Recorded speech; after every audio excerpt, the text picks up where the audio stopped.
Well, hello, everyone. Thanks so much for joining me for our Conversations with Kate. I'm very pleased today to be joined by Christopher Carino, the current chair of the Albion Cultural Exchange building right down in Wakefield. Downtown Wakefield, in the heart of downtown Wakefield. Yes, it was a pleasure for you to give me a tour a couple years ago, Chris, with my family. We really enjoyed it, and I've been back a number of times, some of your art shows that are happening there.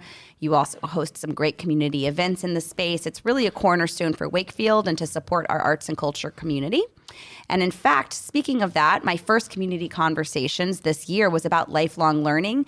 And we talked about the way in which arts and culture can really be incorporated into a holistic year in terms of exploring your own artistic creativity and then also enjoying the art that is produced by others. So I'm really glad that ACE exists right here in the district, and I'm excited to talk to you a little bit more about it today.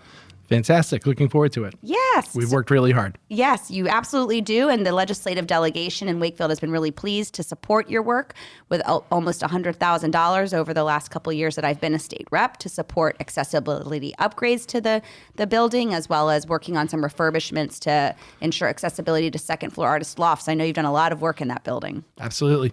I've spent many of my mornings there at 5 o'clock in the morning, including pretty much every morning last summer. Great. Well, we appreciate that kind of dedication. It means a lot for the neighbors and the artists in the region. So maybe we'll start by learning a little bit more about you. What is your professional background and how did you end up, becoming chair of the Albion Cultural Exchange?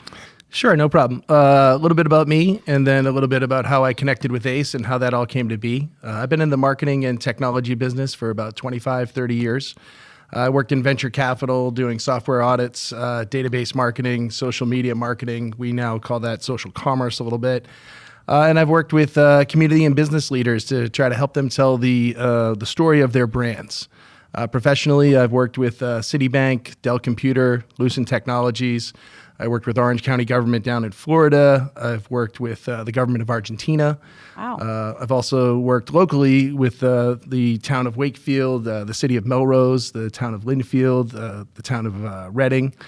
And I run an agency called Carino Media, which is my namesake. And I run the marketing education program at Medford Vocational Technical High School.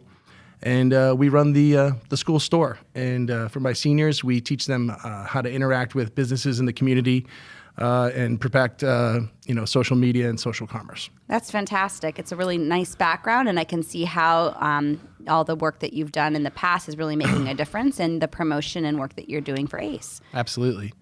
The story of the Albion Cultural Exchange and how that came to be, we need to go back to the beginning of the story, which is it was the day after Christmas in 2014. I entered the building with town manager Steve Mayo, as well as the current building inspector at the time. And we went through and we took a look at the building to see really what the state of the building was and try to create a vision for what that might be. To give you an idea of why I was in the room, is I was working for the town of Wakefield as a contract chief marketing officer, and we were developing the brand of Wakefield. And so I did that with Wakefield for about 5 years. Starting in 2014, this was one of our first assignments that we had there. And things that we worked on, we rebranded the town website, which is something most municipalities do about every 3 years now. Back in 2014, people were still getting to handle their websites. Right. And the idea that you rebranded them and redid them all the time was kind of new. So we started by doing that. We launched the Town of Wakefield Facebook page in 2014. Which doesn't sound like a big deal today, but in 2014, that was a big deal. People really were emotionally charged. We even promised to take it immediately down if it somehow it blew up. Okay. And there was a problem there. We launched some video series about Wakefield. We did a thing called the Wakefield Minute. We did a project called the Local Business Spotlight. That was pretty cool. And I also was the inventor and author of a program called Wakefield 101, which is a new resident welcome program. That program has also been used in Melrose, Yes. Melrose Yes. and Linfield. Yes. In fact, I think, it's been modeled in other places as well. It's a great way to just encourage engagement and civic participation. That's wonderful to hear about. And that was based off of really, and I say I invented it, but that was really based off of an old thing called the welcome wagon, which was in the 70s and the 80s. We just kind of put a modern day spin on it. Sure. And it kind of came out when we were doing social media. But for this project on Albion Street, really what we were to do there, I was the marketing guy, was to do market research and find out what the community wanted for that. And that's the reason why Steve had me in there. We were doing branding And I was really helping him do community engagement and making sure that we were reflecting what the constituents and what his bosses, the town council, former town selectmen, what those folks wanted, as well as what the community wanted. Right. We had a building that was it's a 1910 post office, which was taken over by the town sometime in the 30s, as best we can tell, and it was used by the Wakefield Municipal Gas and Light Department as a billing office. They took this facility and they built a new facility up at the head of the lake. And when they built their new facility, since the power company is owned by the town, they returned it to the town as excess property. Okay. So we were there to evaluate this excess property and see what the community wanted. We did a tour of the building on our brand new Facebook page. We had a video. It was pretty innovative at the time. That is innovative. I still haven't gotten a hold on videos completely. So yeah, if you go way back at the beginning of the Town of Wakefield Facebook page, one of the first things we did was that. We did some surveys, we did some public forums, we did all kinds of engagement, and really overwhelmingly what came back was people wanted an art and culture center, in the 90-ish% range. Wow, that's great. So, of course, the next thing when we came up with that was, how do we do that? And so I put together a structure. I did a lot of research with the town administrator, and we presented to the town council, which was the Board of Selectmen at the time, a plan to create the Albion Cultural Exchange Committee. And they would be charged with the mission of bringing art and culture into downtown and Wakefield in general. And our goal is to connect the creative economy to the actual economy. Right. That's sort of, really, what our mission is. And that's how we did that. So that's, we got to this point, and then you say, well, why is it called the Albion Cultural Exchange? Like, where did that come from? And there's a lot of real reasoning in this. And, well, people might not appreciate it. I and several people through town and doing interviews and stuff, a lot trying to say, what do we want to call this? And we didn't want to call it an art center because it would sort of get blended with a bunch of other stuff that was out there and what was important. And so the reason that it's called the Albion Cultural Exchange is because Albion and Albion Street was one of the first named streets in Wakefield. It was one of the first, I think, 18 streets named in Wakefield, maybe first 36 streets named in Wakefield. It used to support the trolley line, which went to Stoneham at that point. Albion references the white shores of Dover back in England. It also references the big island of Great Britain. And it has references to things that are positive, uplifting, and generally good. Sure. So we like the name Albion. Yeah. So we decided Albion, plus it's our namesake, it's where we're located. Right. We thought that was important.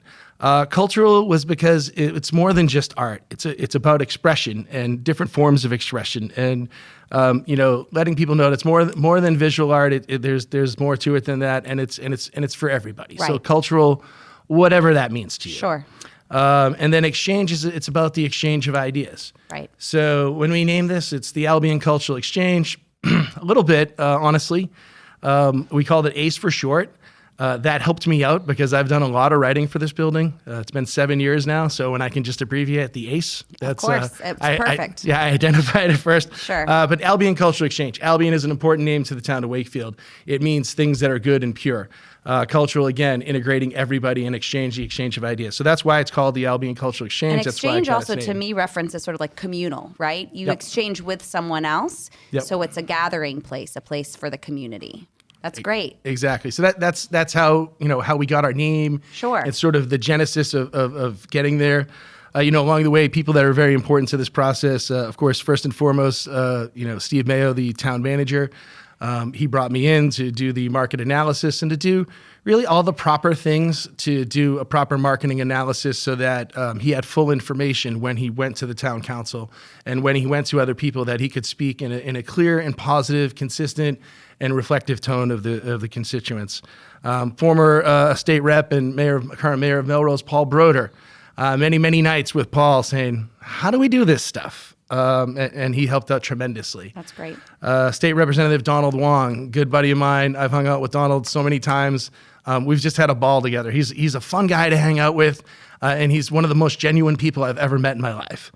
And then we have State Senator Lewis, also very, very helpful. His staff is tremendous, as well as yourself. We've gotten to know each other in the last couple of years here, doing that sort of stuff.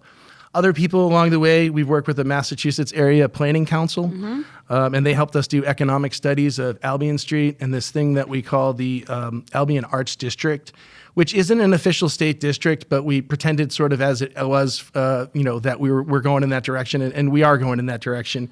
It's like 1,000 feet in any direction of our building. Okay. We're located at, what I like to call Main and Main, but it's Main and Albion Street, which Right. you can't get more downtown than us. We are so tremendously fortunate to have this building and to be given this charge of working within this building. Many people spend their entire careers in art and economic development just trying to get a building. We started with one, so we had a great advantage there. All the people that helped us out along the way, the Massachusetts Area Planning Council helping us out with some study. The Massachusetts Cultural Council is also tremendously important. Anita, Also a guest at that community conversation that I mentioned earlier this year, the executive director, great organization. and they have a new executive director. That's right. He was with me. Okay, Exactly. so I have yet to meet him, but I believe it was Anita Walker, his Okay. predecessor. Okay. Michael's great. And so I want to meet him, and I want to give him a tour of our facility for sure. Good. Anita was great. She spoke with myself and Senator Lewis, as well as Steve Mayo in Stoneham. We did a community type conversation thing at that point. So that was good. And and so other people that have helped us out, and just in general, really, actually, I'm going to just say the state delegation in helping us get Right. earmarks. Right. So those are all the folks that have sort of helped us along the way. We've got Donald, we've got yourself. Right.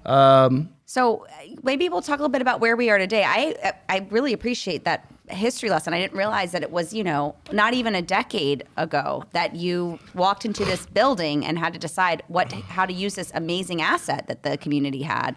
And you've come so far in terms of the type of programming you're offering, the event space. There's a lot of, already great things happening and so much promise for the future. It's wonderful. We have a lot going on. Yes. Sort of the end of that, and I'll get to sort of where we're at. But the master plan of the building, Right. Is to harness the creative economy and translate that into the actual economy. And I'll say that several times, when we talk today. But that's a big deal. The translation comes in dollars and cents, but it also comes in the mindfulness of the community. And giving people things to do and ways to express themselves. So, not all payback is direct dollars and cents. Mindfulness, I think, has a number, and I'm sure we can put a number on that. And I think that's good. But our goal is we're aiming to be a 3-story arts incubator. And our upstairs, by our plans with the MAPC and other various documents that we've gone over the last 7 years, is to host innovation spaces. People refer to those as artist galleries. Right. The state calls them innovation spaces. I think the caveat is basically you can't sleep in them, but they're essentially artist galleries. And the idea is that they'd have creative leases of, say, 12 to 18 months, where we'd have people come in and they would get a very economical rent so that they could learn to be a starving artist, so to speak. And every couple months they would participate in open studios and something to do with our gallery that would be part of their lease. And then in 12 to 18 months, we let them loose in the district. Mm-hmm. And the idea is that at that point, they should have enough experience and had the opportunity to make mistakes and or whatever, to the point where they can go within the district, and we feed the district with a bunch of artists. Sure. Within 1,000 square feet. Our street level, which everyone knows, is our rotating gallery space, and we specialize in exhibits. We're also talking about doing black box theater, comedy, improv, things like that. We've had a lot of art events there, and that's what everyone knows us for now. We just finished a renovation. It looks outstanding. It does. My parents actually stopped by one Friday evening for one of your shows, and then went out to dinner to talk about connecting the creative economy to the larger economy. So that's the magic. That's right. The magic. Yes. I love it. Yeah. The last piece of that, and then I'll just sort of tell you, where we're at. The last piece of that is our subterranean basement. It's a full basement. You can put your hands over your head, which most buildings on that street don't have. And so we'd like to open that up. And that's where we talk about things like accessibility to our lower and upper floors. Our main floor is pretty active now, but we want to really activate the upper floors and the lower floors. It comes at a cost. That's where we start looking about things with elevators and stuff like that. So that's the master plan, though, is a full 3-story arts incubator, loft spaces, gallery innovation spaces on the 3rd floor, our main public functioning space on the middle floor, and our basement to support groups such as the Wakefield Arts Collaborative and other people that might need classroom space. That's really great. And you did mention some of the renovations that are maybe needed over time, but already I've seen some tremendous work that's been undertaken under your stewardship over the last 8 years.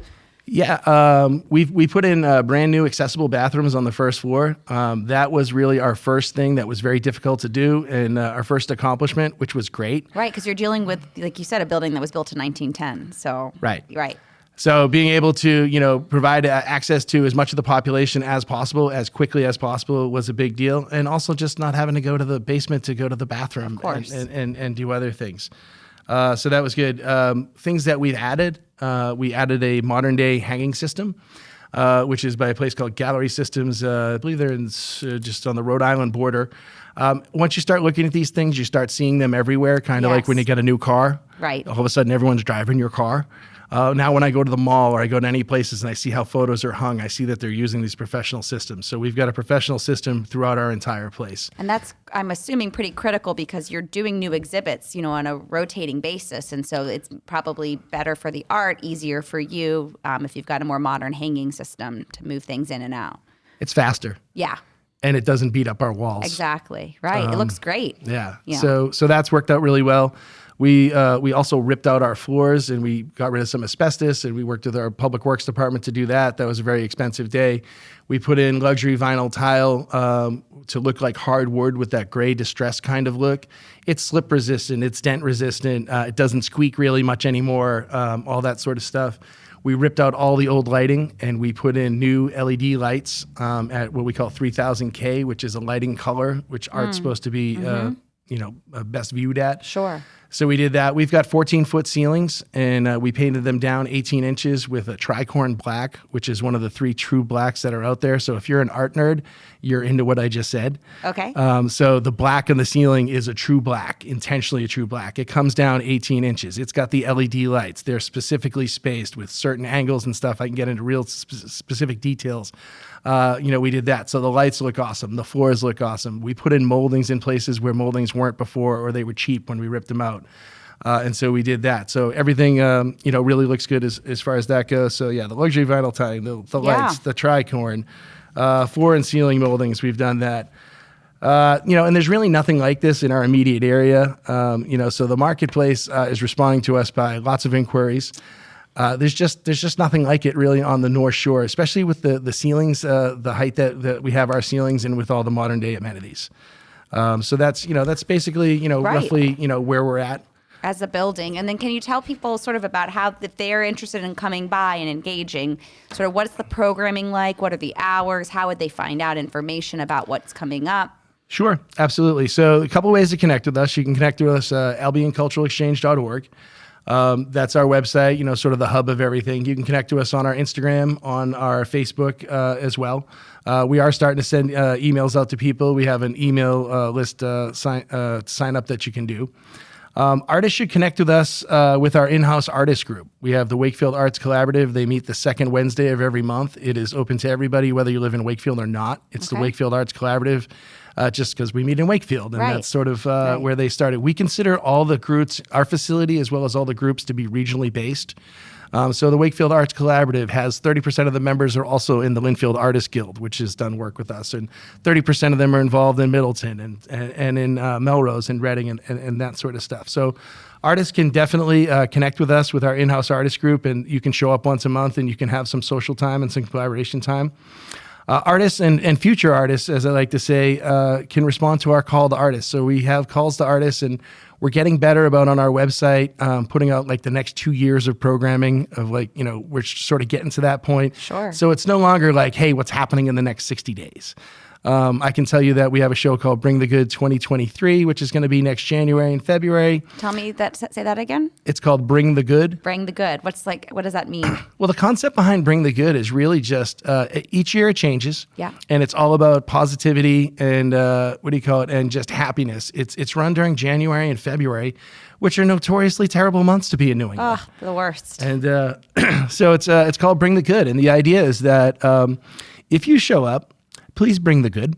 Okay. Because, this world's really challenging for a lot of people. And, we want you to bring the good to our facility. We want to help you out and just, we got a different vibe, that's really what it's all about. Bring the good, and bring the good to us downtown. If you've got good that we've never seen, we want you to bring it to us. That's very cool. In fact, I remember from, again, the community conversation earlier this year that in certain countries, doctors are now prescribing visits to art museums as sort of a regiment for addressing, mental health concerns. I mean, there is real evidence that sort of engaging and viewing art can be really good for your soul. So that's really nice, and I love that theme. Speaking of mental health, we make it a point to connect with our Commission for Disabilities Issues now once a year, especially once we start working on accessibility and things like that. And then the pandemic brought us sort of an accessibility thing that we didn't see coming.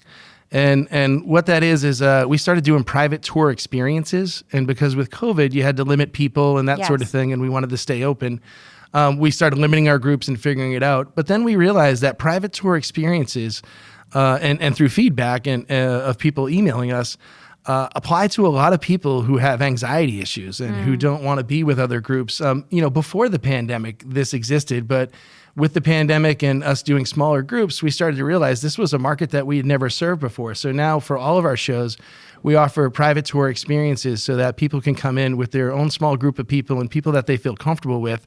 Because again, we want them to bring the good to our facility, and we want them to be able to enjoy our facility. And if they can't enjoy our facility in one of the public type ways, we'll do our best to accommodate them. That's really wonderful to hear. So that's a new thing for sure. That's great.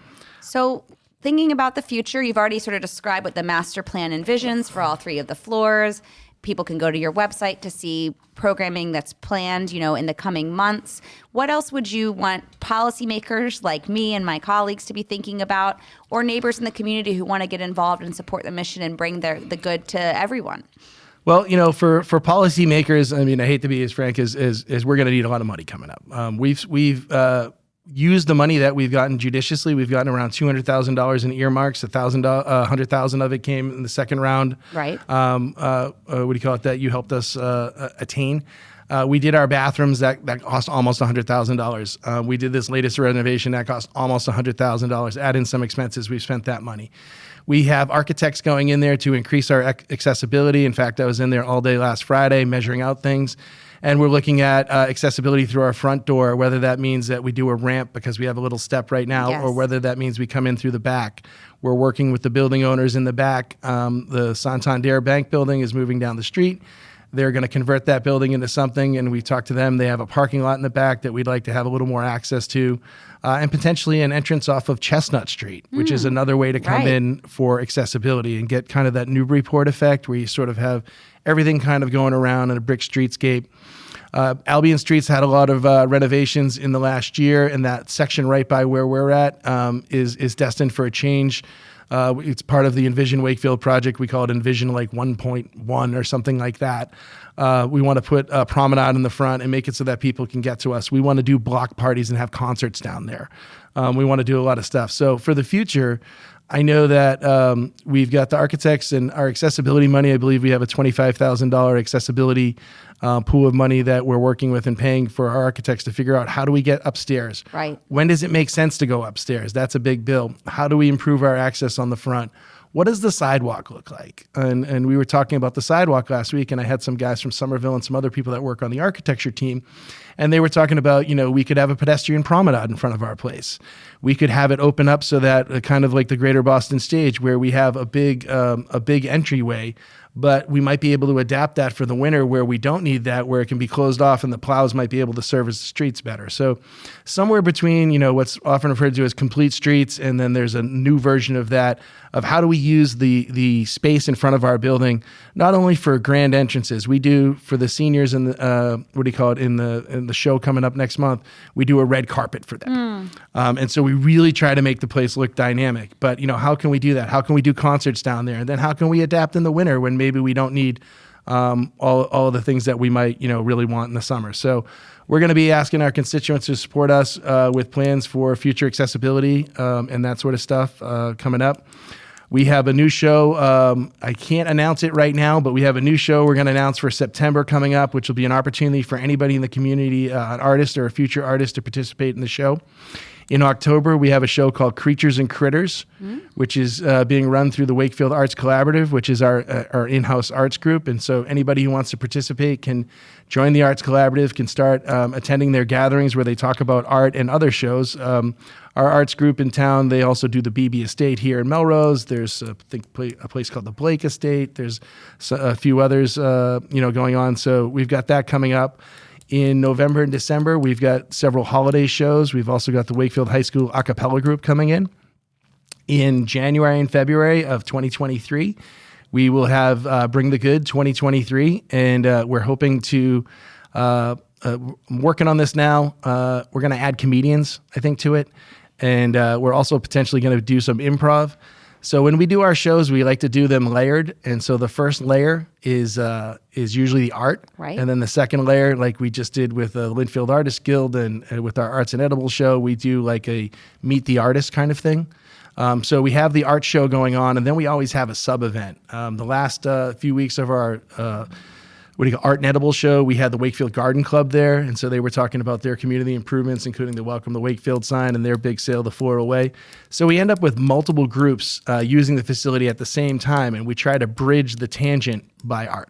Right. Well, it's an exchange. Yeah, exactly. So, yes, it's just a great communal space. I would really encourage people to head to your website, albionculturalexchange.com. Is that right? Or .org? It's albionculturalexchange.org. .org. Yeah. Good catch.